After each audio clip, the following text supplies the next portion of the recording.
Articles म्हणजे काय?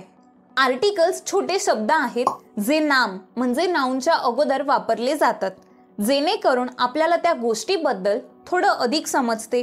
ती गोष्ट कोणती आहे, नवीन आहे का, अगोदर सांगितलेली आहे का, एकच आहे की अनेक आहे, etcetera. For example, I saw a cat. मी एक मांजर पाहिले. The cat was black. ते मांजर काळे होते. टाइप्स ऑफ आर्टिकल्स बघूया.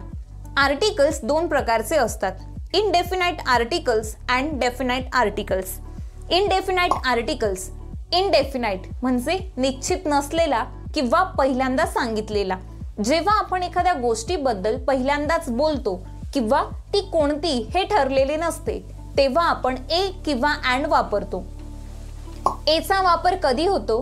ज्या शब्दाचा उच्चार कॉन्सोनंट साऊंडने सुरू होतो. कॉन्सोनंट लेटर्स कोणते असतात? B, C, D, F, G, H, J, K, L, M, N, P, Q, R, S, T, V, W, X, Y, Z आणि उरलेले letters A, E, I, O, U हे वॉवेल्स असतात. Examples बघूया. A cat, C consonant sound आहे, त्यामुळे कॅटच्या अगोदर एचा वापर केला आहे. अ बुक, बी देखील कॉन्सोनंट साऊंड आहे, त्यामुळे बुकच्या अगोदर एचा यूज केलेला आहे. लक्षात ठेवा, word starting with vowel letter but consonant sound तेव्हा देखील एचा यूज होतो. म्हणजे काही शब्दांचे पहिले अक्षर फर्स्ट लेटर वॉवेल असले तरी त्यांचा उच्चार कॉन्सोनंट साऊंडने सुरू होतो, म्हणून एचा वापर होतो. सच ॲज अ युनिव्हर्सिटी, इथे फर्स्ट लेटर यू आहे.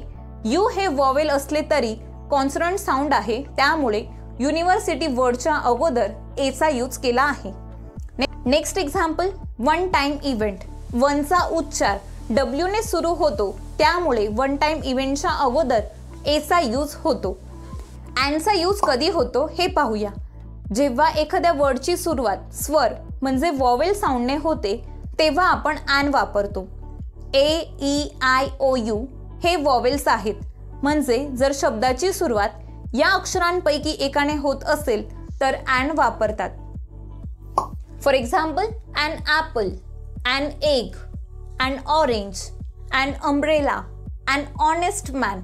इथे हॉनेस्टचा उच्चार ऑनेस्ट असा आहे, त्यामुळे एच सायलेंट आहे आणि आवाज वॉवेल साऊंड म्हणजे ओने सुरू होतो, म्हणून अँड वापरले आहे.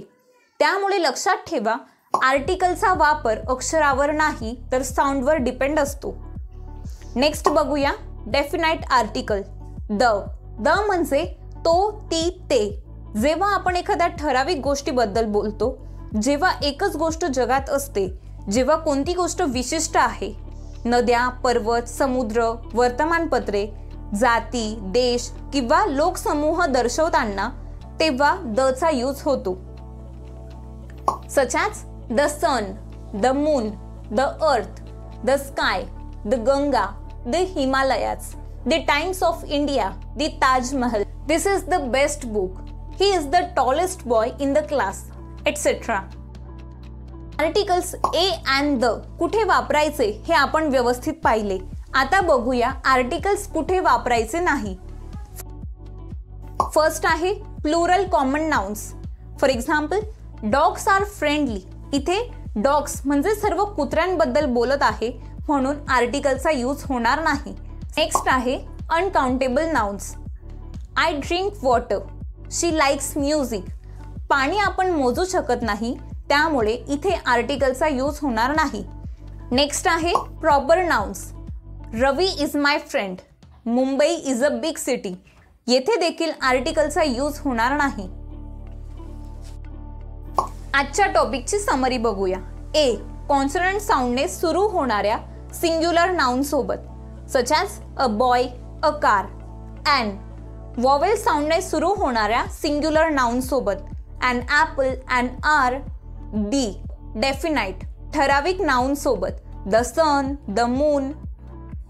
तुमच्यासाठी होमवर्क आहे. या सेंटेन्सेसमध्ये आर्टिकल्सचा करेक्ट यूज करून कमेंट बॉक्समध्ये आन्सर सांगा. सो गाईज, आज आपण शिकलो आर्टिकल्सचा वापर कुठे होतो आणि कुठे होत नाही. आय होप तुम्हाला व्यवस्थित समजले असेल. मला फीडबॅक द्यायला विसरू नका आणि होमवर्क दिलेला आहे त्याचे आन्सर कमेंट बॉक्समध्ये नक्की सांगा. तुम्ही अजून चॅनलला सबस्क्राईब केलं नसेल तर नक्की करा. पुन्हा भेटूया अशाच एक न्यू ग्रामर टॉपिक सोबत. तोपर्यंत stay happy, keep learning, keep growing and thank you so much for watching.